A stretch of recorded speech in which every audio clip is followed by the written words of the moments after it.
அன்பான சகோதர சகோதரிகளே, காலை நேர வணக்கம். இன்றைய நாளுக்கான தேவனுடைய வார்த்தை ஏசாயா 55:5. இதோ நீ அறியாத அந்த ஜாதி வரவழைப்பாய், உன்னை அறியாத அந்த ஜாதி உன் தேவனாய கர்த்தரின் நிமித்தமும் இஸ்ரவேலுடைய பரிசுத்தரின் நிமித்தமும் உன்னிடத்திற்கு ஓடி வரும். அவர் உண்மை மேன்மைப்படுத்தி இருக்கிறார். ஆமேன். இந்த வசனத்தை கேட்டுக்கொடுக்கிற தேவ ஜனங்களே, கர்த்தருக்கு ஊழியம் செய்கிறவர்களுக்கும் ஊழியம் செய்யாதவர்களுக்கும் இருக்கிற வித்தியாசத்தை நாம் காண்போம். கர்த்தர் ஊழியம் செய்கிறவர்களுக்கு மிகுந்த ஆசீர்வாதத்தை, மிகுந்த நன்மையை, மிகுந்த கிருபையை கட்டளையிட்டார். மாத்திரமல்ல, ஊழியம் செய்யாதவர்களுக்கும் அந்த கிருபை இருக்கிறது, ஆசீர்வாதம் இருக்கிறது.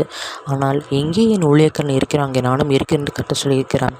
ஒருவனுக்கு ஊழியம் செய்தால் பிதாவானவர் கனம் பண்ணுவார். ஊழியம் என்றால் கர்த்தரை அறிவிப்பது, கர்த்தரை நாமத்தை உயர்த்துவது, கர்த்தரை பற்றி மற்றவரிடம் சொல்லி ஆத்தும ஆதாயம் செய்வது. அது கர்த்தருக்கு மிகுந்த பிரியமான காரியம்.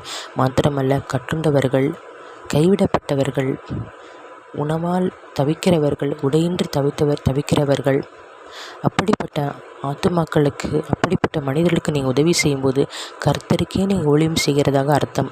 கர்த்தர் அதில் மிகவும் பிரியப்படுகிறார். உங்களுக்கு ஜெபிக்கிறேன்.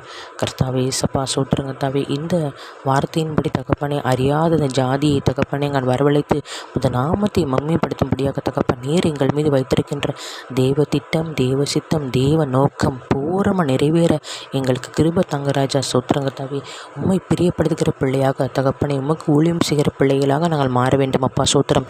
எல்லா புறஜாதிகளும் ரட்சிக்கப்படணும் அப்பா. பாவத்துக்கு செத்து நீதிக்கு பிழைக்கணும் அப்பா. சோத்திரங்கத்தாவே, உடைய வருகை மிகவும் சமீபமாக இருக்குது ராஜா. அதற்கான அடையாளங்கள் நடத்தி கொண்டு இருக்குது ராஜா. ஏசப்பா, உடைய வருகை நாங்கள் எல்லோரும் எடுத்துக்கொள்ளப்பட எங்களுக்கு கிருபை தாங்க தகப்பனே. ஏசப்பா, எங்கள் சபையார் எல்லாரையும் ஆசீர்வதிங்க. எங்கள் ஊழியம் செய்கிறவங்க அனைவரையும் ஆசீர்வதிங்க ராஜா. எங்கள் பிள்ளைகளின் குடும்பத்தையும் ஆசீர்வதிங்க தகப்பனே. மீட்பெரும் இரட்சகரமாக இயேசு கிறிஸ்து இன்ப நாமத்தில் ஜெபிக்கிறேன் என் நல்ல பிதாவே. ஆமேன்.